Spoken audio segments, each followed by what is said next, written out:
Hello बच्चों,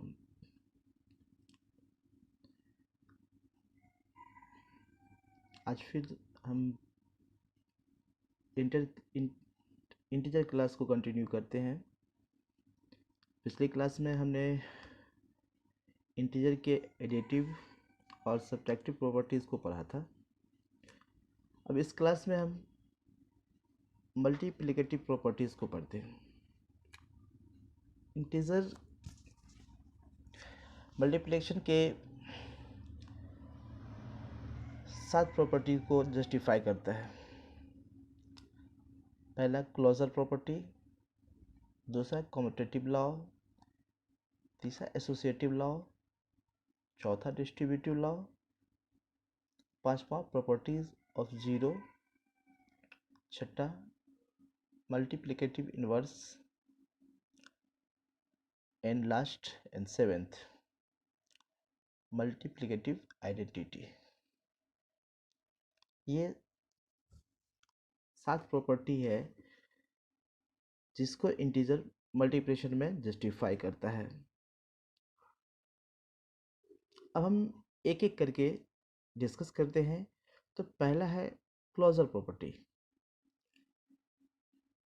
closure property क्या कहता है? It state that the product of two integers is always an integer. ये कहता है कि दो इंटीजर का जो प्रोडक्ट होता है वो हमेशा एक इंटीजर होता है।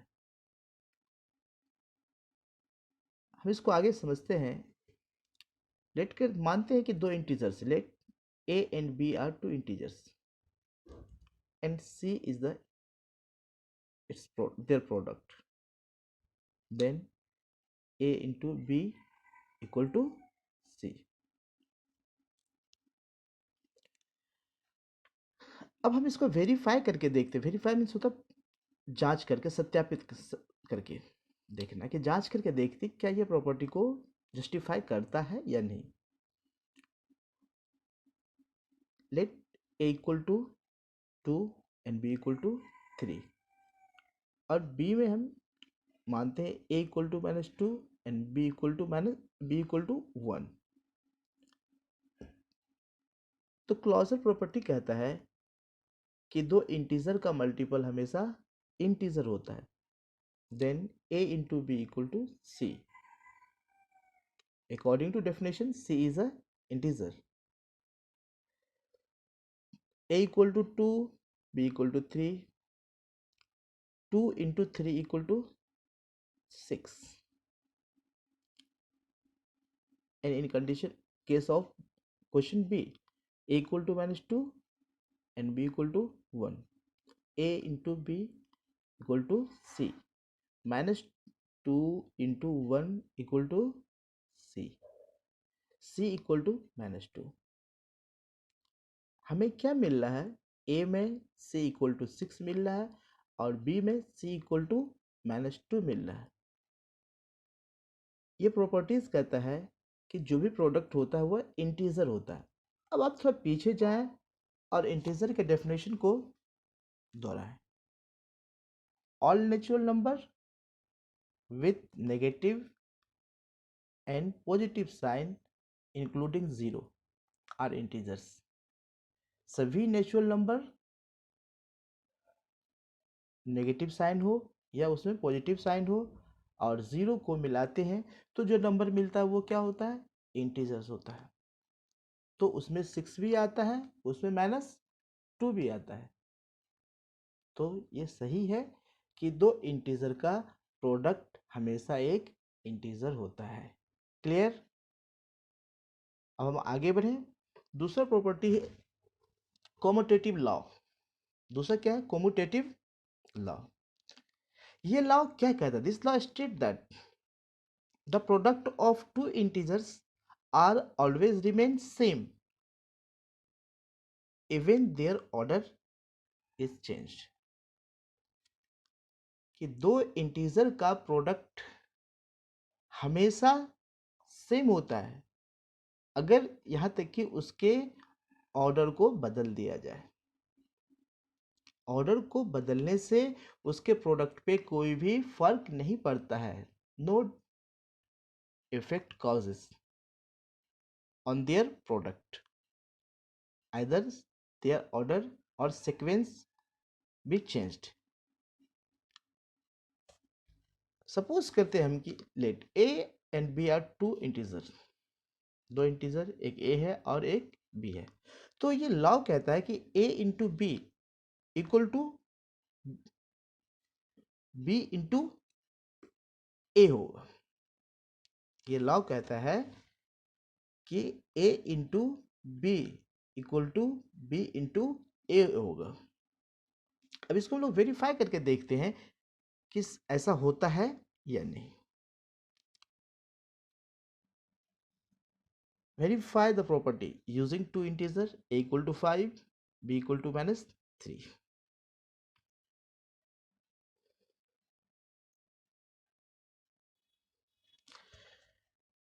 तो प्रॉपर्टी कहता है a into B equal to B into a, b into a, a equal to 5, b equal to -3। Right hand side b equal to -3, a equal to 5।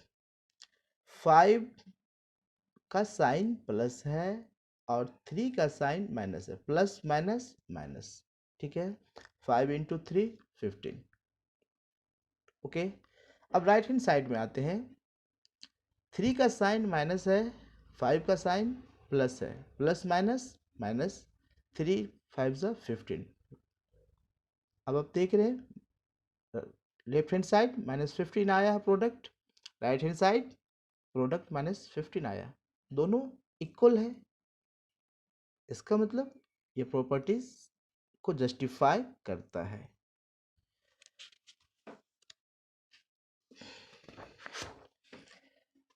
अब हम तीसरा प्रॉपर्टीज के बारे में बात करते हैं।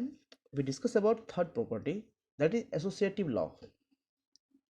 ये क्या कहता है? It state that for three integers their product is always remain same even their multiplicative pattern में चेंज।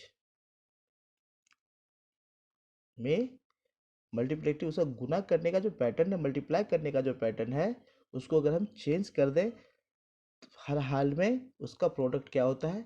सेम आता है। तीन इंटीजर्स हमारे पास है, ए बी और सी। पहले तरह से इसको लिखते हैं A into bracket B into C bracket close. अब इसको दूसरा तरह से लिखते हैं कि A in bracket A into B into C. पहले में ब्रैकेट में बी और सी को रखे, दूसरे में ब्रैकेट में ए और बी को रखे। कहता है कि ये दोनों इक्वल होता है, ये दोनों का प्रोडक्ट क्या होता है? इक्वल होता है। तो अब हम देखते हैं कि क्या ये इसको जस्टिफाई कर रहा है। चलिए हम लोग एक एग्जांपल लेके देखते हैं। You can justify it using integers. a equal to 2, b equal to -3, c equal to 4, c equal to 4।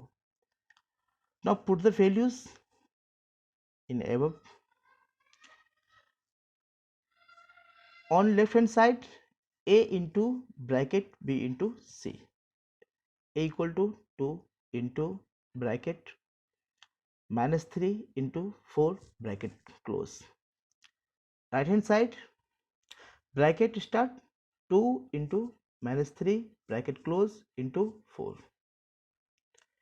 According to BODMAS, you remember BODMAS, first we solve bracket.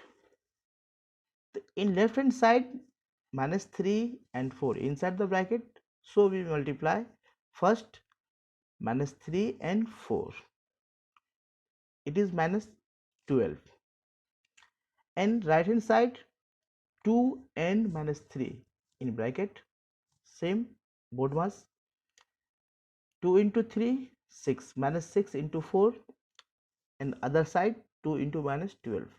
Now multiply them.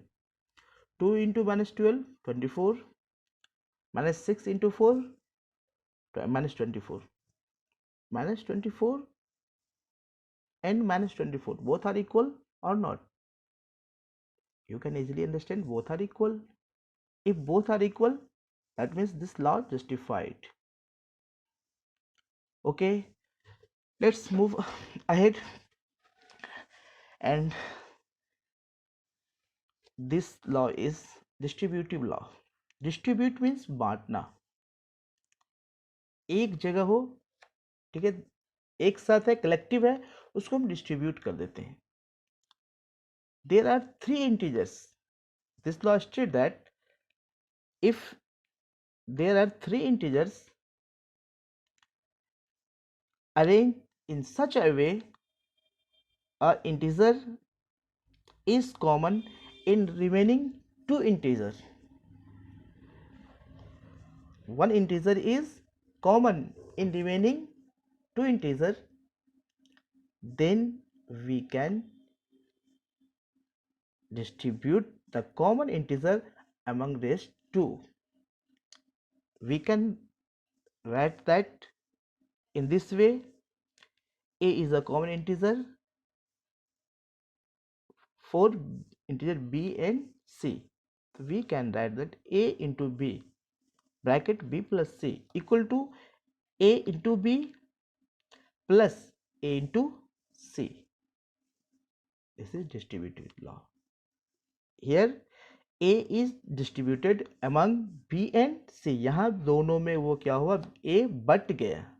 पहले common था दोनों में, लेकिन अब क्या हो गया, दोनों में बट गया.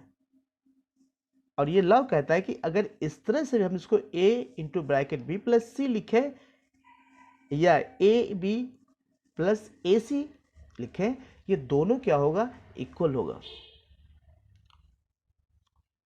You don't believe on the statement, you believe when you verify it. Let's try to verify it.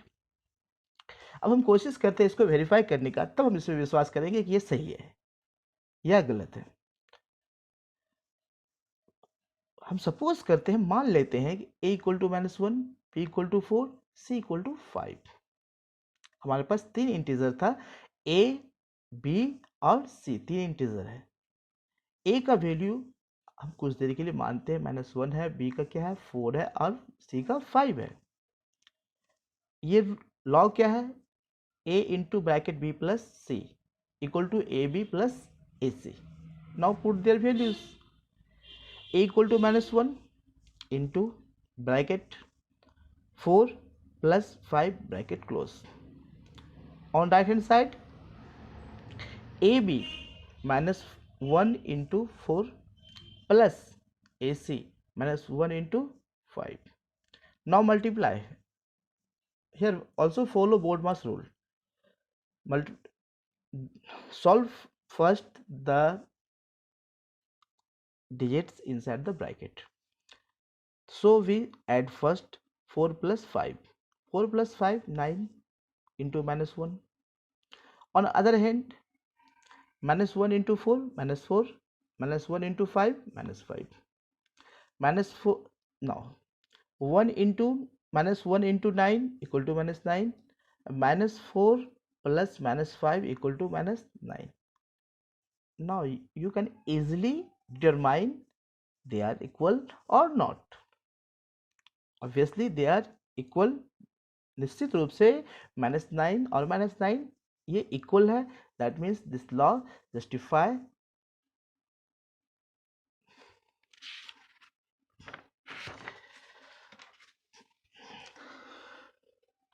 We move further. Property of 0. Property of 0. This property states that when an integer multiplied by 0, their product is always 0. अगर किसी भी integer को 0 से multiply किया जाए तो उसका product क्या होगा, 0 होगा. उसका प्रोडक्ट क्या होगा, 0 होगा. a एक इंटीजर है, 0 से मल्टीप्लाई कीजिए, वो क्या हो जाएगा, 0 हो जाएगा. अब उसके जगह पर आप डिजिट लेके देखिए, उसके जगह पर आप डिजिट लेके देखिए. एक इंटीजर में 8 लेते हैं, 8 को 0 से मल्टीप्लाई कीजिए, क्या आता है? 0 आता है। इंटीजर 6 लीजिए, 6 को 0 से मल्टीप्लाई कीजिए, क्या आता है? -2 लीजिए, उसको 0 से मल्टीप्लाई कीजिए, क्या आता है? सब केस में 0 आता है। तो ये लॉ कहता है, प्रॉपर्टी ऑफ 0, कि when an integer multiplied by 0 their product must be 0। अगर किसी इंटीजर को 0 से मल्टीप्लाई किया जाए तो उसका प्रोडक्ट हर हाल में 0 होगा। Clear? Next is the property of multiplicative inverse. Inverse means होता उल्टा। इनवर्स मीन्स क्या होता है? हिंदी में आसान भाषा में हम समझे, उल्टा। ये लॉ कहता है कि किसी इंटीजर को किस नंबर से मल्टीप्लाई किया जाए कि उसका प्रोडक्ट 1 हो जाए।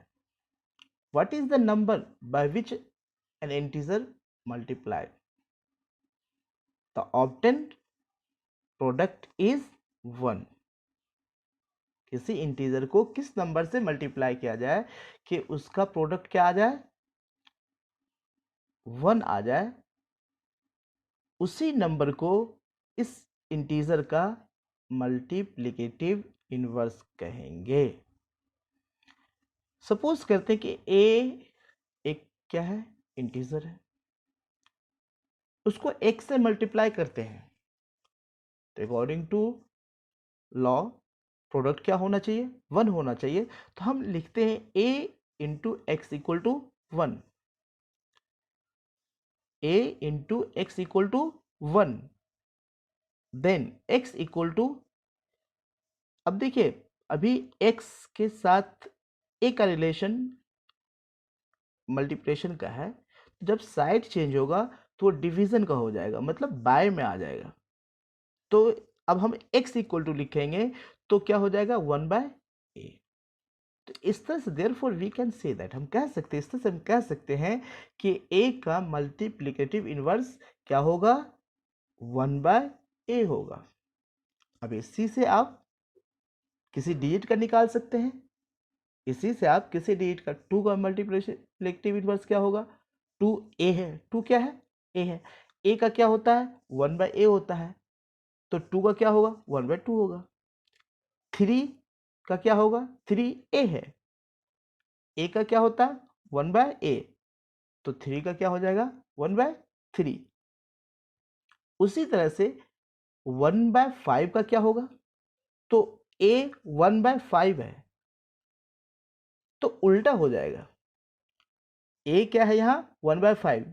तो 1/a क्या हो जाएगा? 5 हो जाएगा। Okay, clear? अब हम आगे बढ़ते हैं मल्टीप्लिकेटिव आइडेंटिटी।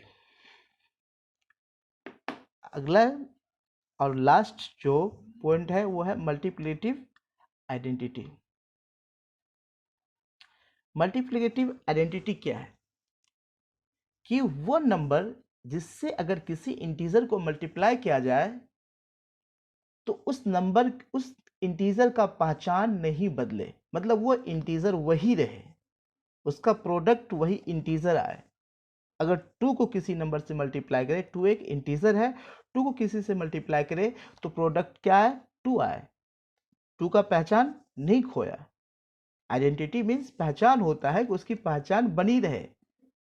2 2 ही बना रहे, 1 1 ही बना रहे, 5 5 ही बना रहे, -5 -5 ही बना रहे, तो वो नंबर क्या है? वो नंबर 1 है। 1 से अगर हम किसी भी नंबर को मल्टीप्लाई करते हैं तो नंबर सेम रहता है, नंबर सेम रहता है।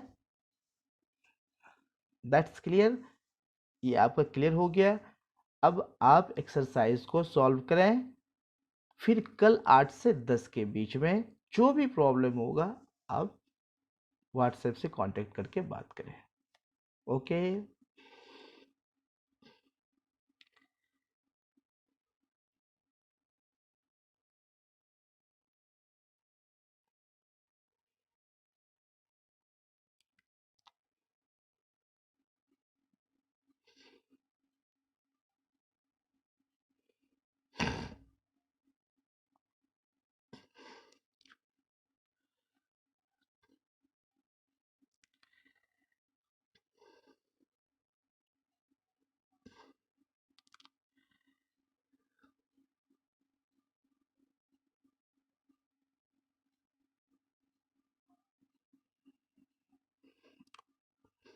ओके बच्चे, अब ये देखिए, इसको देख लें अच्छी तरह से, और जो समझ में नहीं आए आप कल 8 से 10 के बीच में व्हाट्सएप पर पूछ सकते हैं।